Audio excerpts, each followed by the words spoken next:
De volta a Brasília, o ministro da Previdência considera dever do Congresso Nacional decidir sobre a manutenção dos descontos associativos de aposentados e pensionistas. Assunto, mais uma vez chegando por aqui, André Anelli, as últimas informações sobre esse debate das fraudes do INSS. André. Sim, Tiago, durante participação em uma audiência pública das Comissões de Defesa dos Direitos da Pessoa Idosa e de Previdência e Assistência Social, comissões essas aqui do Senado, o ministro Volney Queiroz voltou a usar aquela estratégia do governo de dizer que os descontos irregulares nos benefícios do INSS tiveram início no governo Bolsonaro. Diante dos parlamentares, Volney apontou que o cofre do Instituto foi arrombado entre 2019 e 2022 e que os desvios foram estancados pelo governo Lula. O ministro da Previdência Social também se posicionou contrário à abertura de uma comissão parlamentar de inquérito, uma CPI, no caso do que está sendo avaliado aqui no Congresso Nacional, uma CPMI, uma comissão parlamentar mista de inquérito para apurar as fraudes no INSS. Segundo Volney Queiroz, o colegiado pode atrasar o ressarcimento às vítimas de descontos indevidos em aposentadorias e pensões. Qualquer que seja o dado que essa casa for buscar numa eventual CPI, vai buscar no que foi investigado pela Polícia Federal e pela CGU. Qual é o meu receio? Qual é a minha preocupação, melhor dizendo? Porque esse governo é um governo que não tem medo de nada, é um governo que deflagrou a operação, doa quem doer. Qual é o meu receio? É que a CPI atrase o ressarcimento. É que a CPI se transforme num palco de disputa política, que não é raro que aconteça, onde o interesse do cidadão vai ficando em segundo plano e se torne uma guerra, e a guerra, a primeira vítima, nós sabemos que numa guerra, a primeira vítima é a verdade. Portanto, a verdade seja esquecida.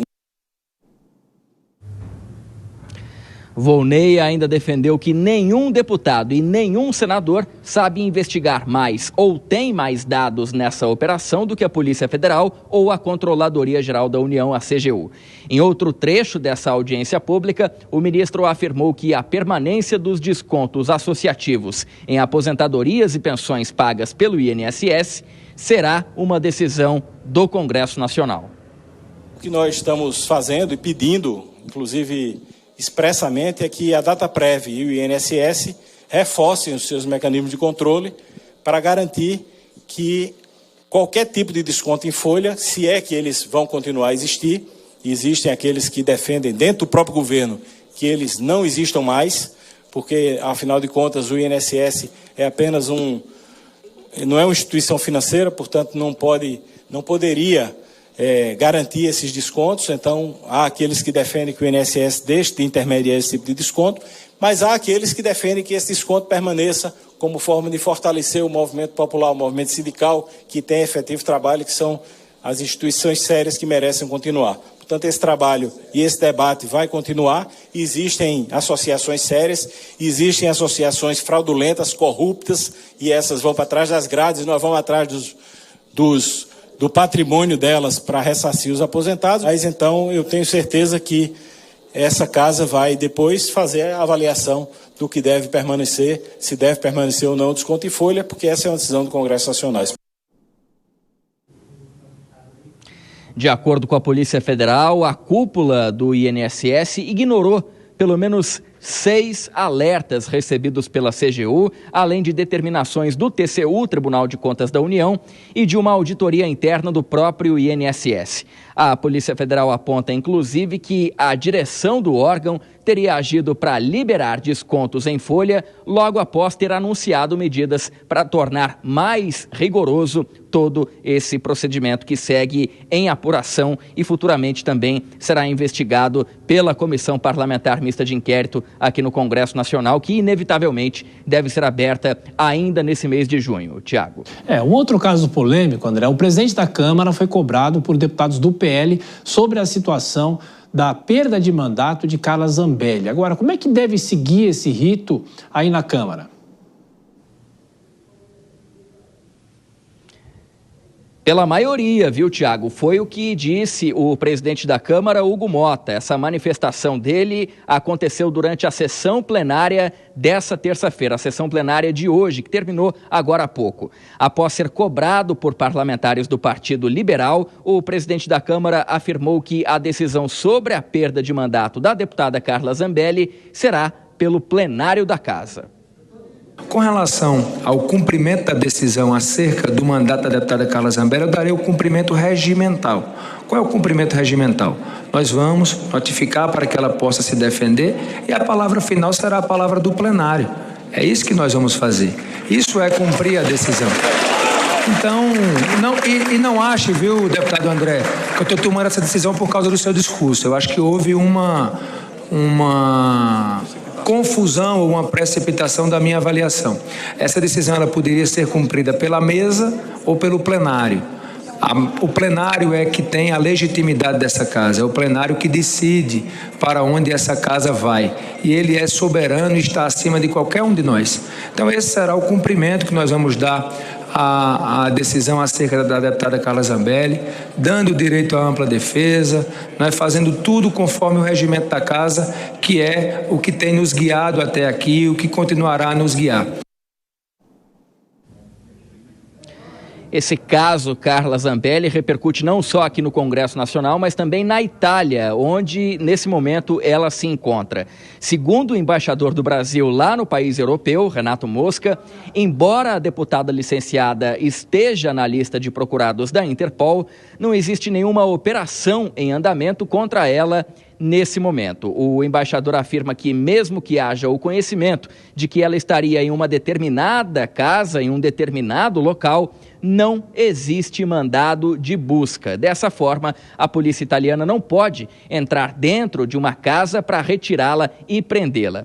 Ainda de acordo com o embaixador, Carla Zambelli terá de ser presa no momento em que estiver em local público. Essas declarações foram dadas ao jornal Folha de São Paulo. A gente relembra que Carla Zambelli, ela desembarcou em Roma, na capital italiana, no último dia 5, horas antes de o nome dela ser incluído na lista da Interpol. Ela é procurada por conta da condenação à prisão e à perda do mandato parlamentar por invadir o sistema do Conselho Nacional de Justiça, o CNJ, juntamente com o hacker Walter Delgatti. A ação teria o objetivo de desacreditar a justiça brasileira. Zambelli diz estar sendo vítima de perseguição política e prometeu atuar contra o STF no exterior, de maneira semelhante ao que já vem fazendo o deputado licenciado Eduardo Bolsonaro, nesse momento, nos Estados Unidos. Tiago. É isso. André Anelli, diretamente da Câmara, até daqui a pouquinho.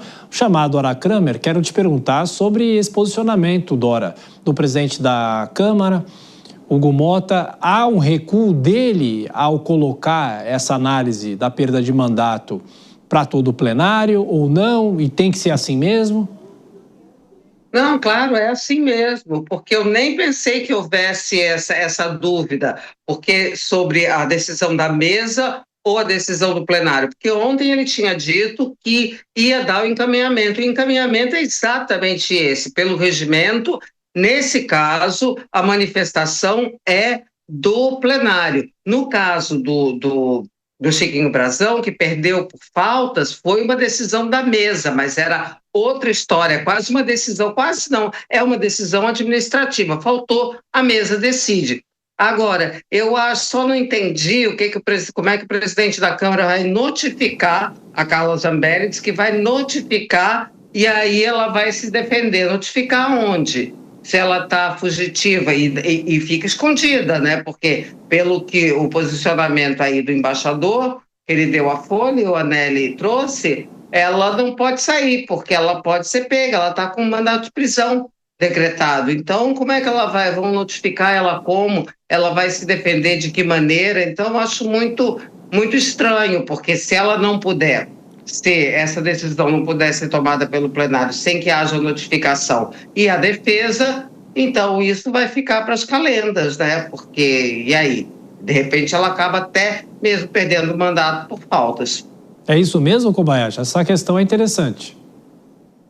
É justamente por ser notificação, há um pouco mais de flexibilidade em relação aos meios de como isso pode acontecer, né? Diferente de uma citação judicial, onde há todo um regramento previsto no Código de Processo Civil e no Código de Processo Penal. A notificação na Câmara dos Deputados, imagino, possa ter alguma norma interna que autorize a notificação pelo e-mail oficial do deputado, e aí a Carla Zambelli não apareceria, certamente ela outorgaria uma procuração para alguém fazer essa representação dela em plenário e apresentando a sua defesa. Então, imagino que justamente por ser notificação e não citação, é um processo administrativo interno da Câmara dos Deputados, isso possa se dar justamente por meios mais flexíveis, como, por exemplo, por e-mail. Talvez seja esse o caminho na Câmara dos Deputados.